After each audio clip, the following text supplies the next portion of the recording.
What's up, YouTube? Mike and Aubrey here from TechnoGI, and we wanted to do our second weekly web roundup. My intent was to do this once a week, but we kind of fell behind with work and life. But there's been some interesting articles and news around the web and technology the past couple of weeks, so we just wanted to share a few of them. And starting us off is regarding Apple and Pebble. Earlier last week, Apple was actually rejecting apps that support the Pebble smartwatch. And this was kind of brought to their attention, obviously, and supposedly it was not intentional. But with Apple, who knows? Maybe they're nervous, maybe they're not. But my opinion is they're just greedy. It is worth noting that this isn't a new rule. Apple has long rejected iOS apps that mention rival platforms such as Android or Windows Phone. However, as far as we can tell, this is the first time the company has had problems with apps that mention the Pebble. Now, does this obviously directly correspond to the launch of the Apple Watch? Obviously, I think it does, but Apple's still going to sell 1 million of those Apple Watches, but however, I think they're just greedy. They want more market share, so if they can prevent people with iPhones from using a Pebble, then I think they would do so. But obviously, Apple has since overturned this rule. Whether it sticks or not, I guess we'll find out. Secondly, earlier, I guess this has been last week, there was an awesome picture that showed up in Google Maps, and you guys have probably all seen it, and we'll show the video or the picture up here. But this picture was found on Google Maps, and of course you can see what it is. I personally think it's hilarious. It was put on there by a developer, just a normal Joe. But Google has since apologized for this, which I don't think they should have. I think they should have left it. To me, it's just kind of funny. It's good fun. But whether you're an Apple or an Android fan, you got to admit, this picture's pretty funny. What do you think, Oz? Yes. And that brings us to our third article.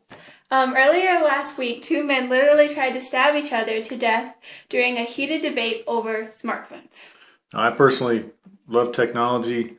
I'm not necessarily brand loyal, and if I was, I don't think I would go to this extreme. But after drinking heavily, there was an iPhone 6 user and a Galaxy S6 user. They got into an argument. They were basically talking about, hey, which phone is better? And eventually it got so heated, they smashed their beer bottles and began to stab each other. Luckily, they both lived. They were both went to the hospital. But this gives new meaning to the term fanboy. So, hey, that's brand loyalty for you.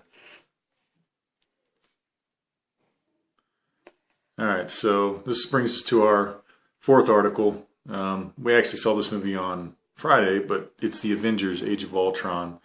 Right now, it's just destroying and smashing all box office records. Ultron's first day at $84.46 million, which is right in the line where industry estimates were last night at $85 million.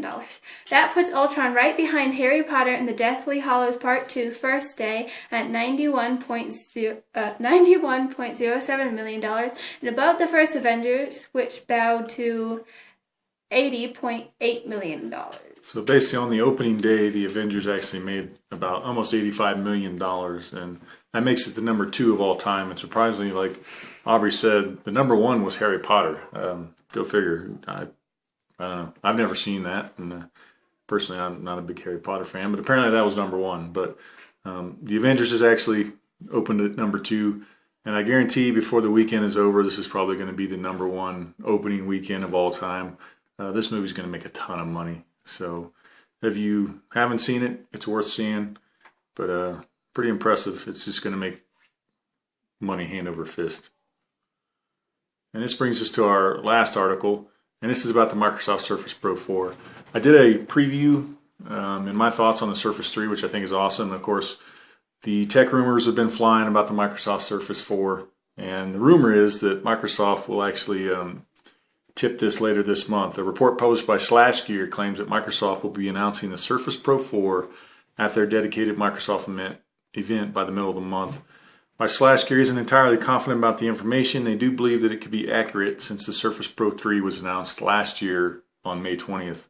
So about the same time last year. So it does make sense that for this one, or the Surface Pro 4, to be unveiled around the same time as well. Just a few days back, an extensive leak reviewed most of the Surface 4 specifications. Whether or not the leak turns out to be accurate will be known only when the Surface Pro 4 actually goes official. The leak claimed Surface Pro 4 will be equipped with a 12-inch 2160 by 1440 display, 5th-gen Intel Broadwell Core series processor, and a new stylus pen. The hybrid tablet also has been tipped to feature a fanless design thanks to the Broadwell chip inside. So again, this is just rumors, so whether it happens or not will be unknown.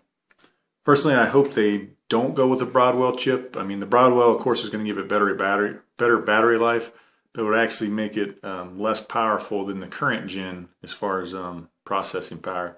So who knows? We'll see. Obviously, it's going to be thinner and lighter. It always is. So what are your thoughts? Are you excited about the Surface Pro 4? Do you own a Surface 3? Me personally, I think it'll be an awesome device, but I don't necessarily need a full computer anymore. So anyways, hopefully you guys enjoyed that episode of the Weekly Web News. And as always, give us a thumbs up below and please subscribe. Thanks.